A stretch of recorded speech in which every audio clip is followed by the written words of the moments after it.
मैं डॉक्टर सुरेंद्र कुमार भार्गव, सह आचार्य ABST, राजकीय महाविद्यालय खेतड़ी। माय डियर स्टूडेंट्स, आज कॉस्ट काउंटिंग के अंतर्गत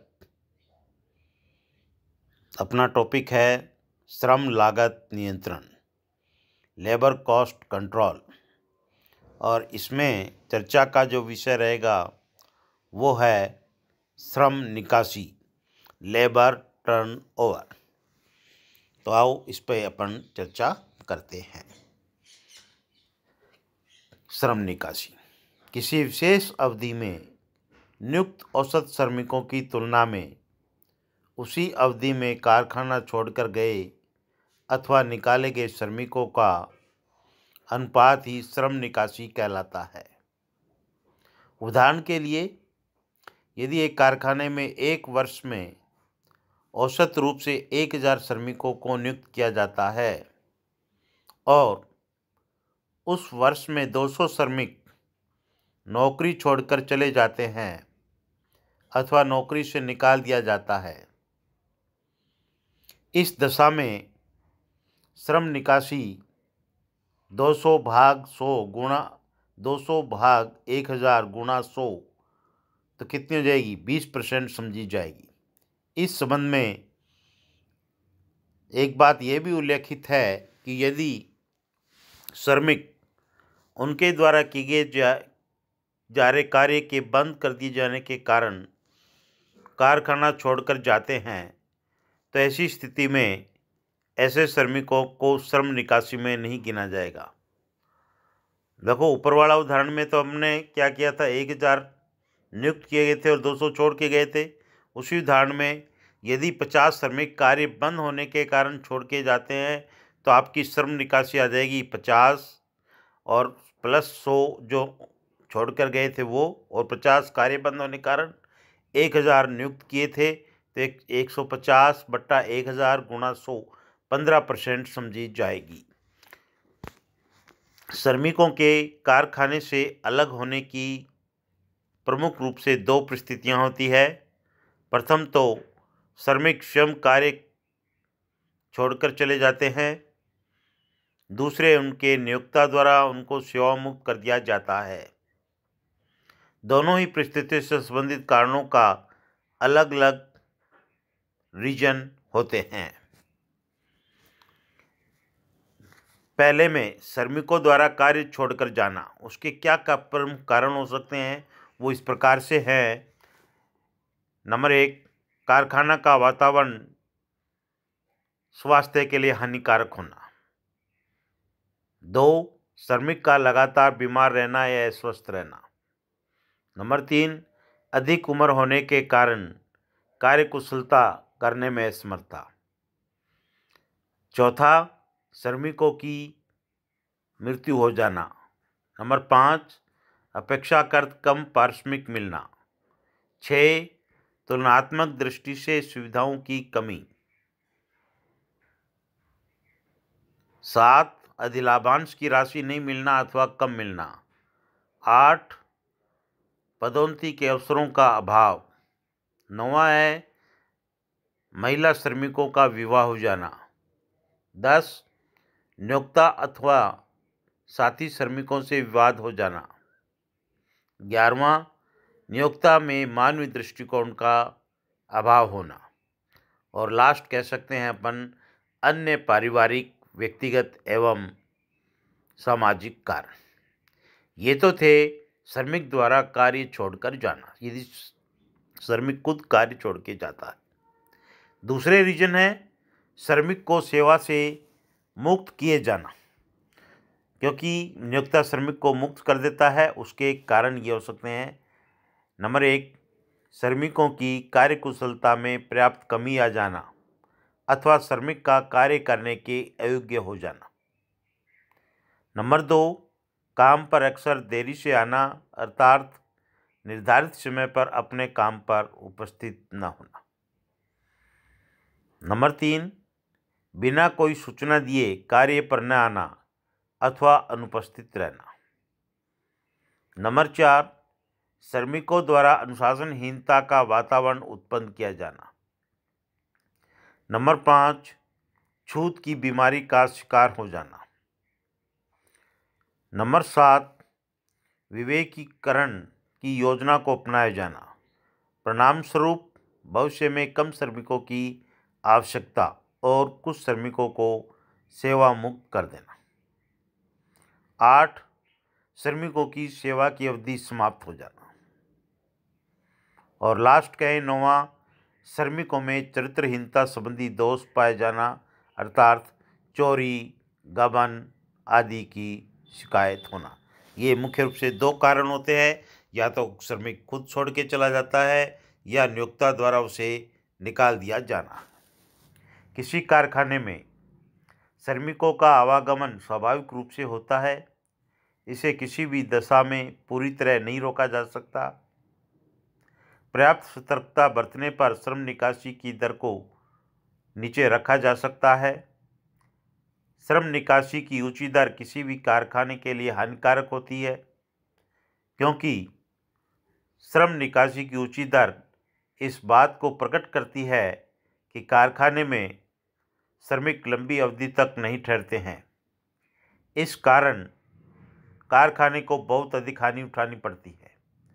जब कोई पुराना श्रमिक कारखाना छोड़कर जाता है तो वह अपने साथ न केवल अपनी शारीरिक उपस्थिति को ही ले जाता है, बल्कि वह अपने साथ अपना अनुभव भी ले जाता है। इन पुराने श्रमिकों के स्थान पर नए श्रमिकों को नियुक्त किया जाता है, जिनके कारण उत्पादन की मात्रा एवं किस्म में तो गिरावट आती ही है, साथ ही इनको प्रशिक्षण देने में भी अतिरिक्त राशि व्यय करनी पड़ती है।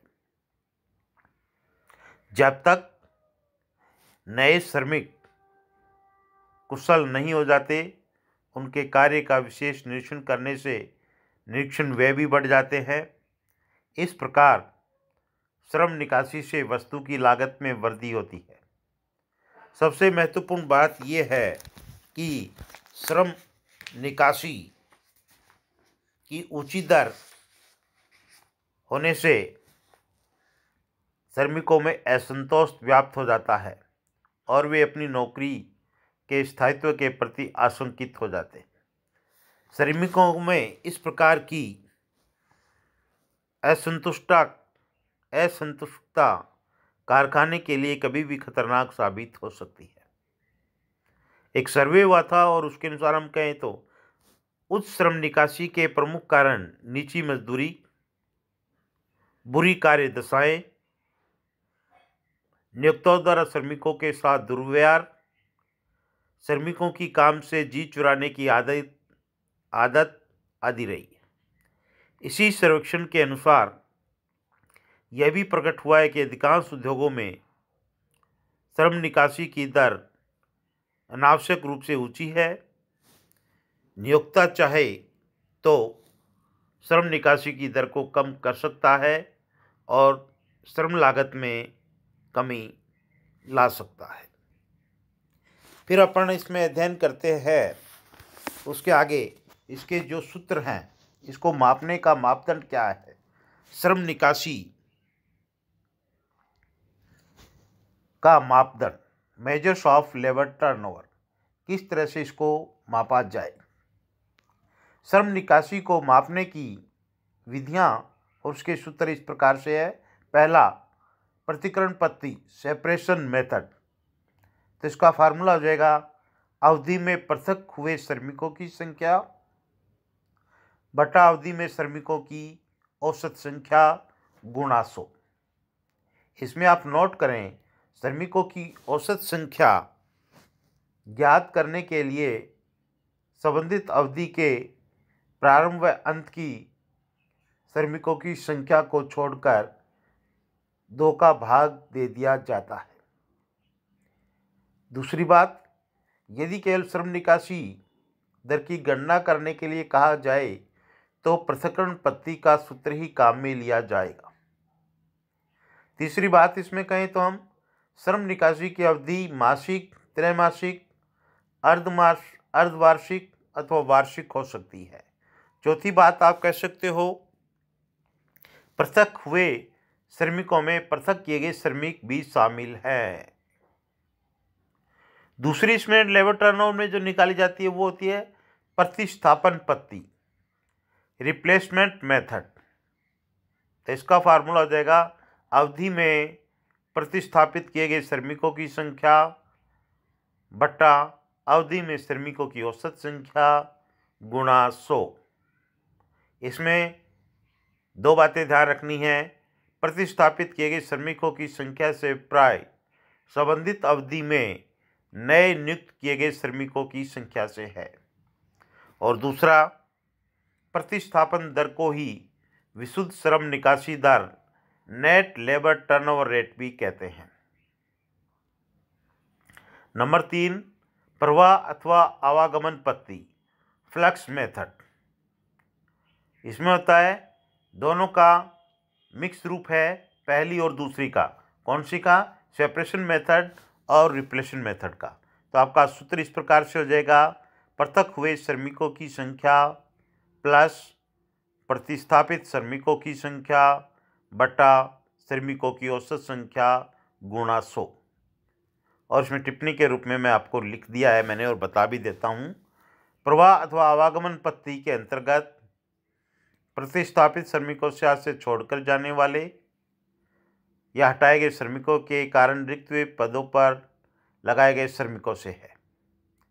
इसमें विकास कार्य के लिए लगाए गए अतिरिक्त श्रमिकों को शामिल नहीं करते। फिर आगे चलते हैं अपन चौथी लास्ट विधि, श्रम निकासी की समानार्थी वार्षिक दर, equivalent annual rate of labour turnover. यदि श्रम निकासी दर मासिक, त्रैमासिक या अन्य किसी अवधि 1 वर्ष से कम के लिए दी गई हो तथा इसके आधार पर संपूर्ण वर्ष के लिए श्रम निकासी की दर ज्ञात की जाए तो इसे श्रम निकासी की समानार्थी वार्षिक दर कहते हैं। और इसको ज्ञात करने का सूत्र इस प्रकार से है, equivalent annual rate of labour turnover is equal to labour turnover rate upon number of days in the month or relevant period, और ऊपर भी लेबर टर्नओवर रेट को गुणा कर देंगे डेज इन द ईयर। इस प्रकार से ये आपका लेबर टर्नओवर ज्ञात हो जाएगा। इस पे आप प्रैक्टिकल प्रॉब्लम करेंगे तो कोई आपको प्रॉब्लम दिक्कत नहीं आएगी।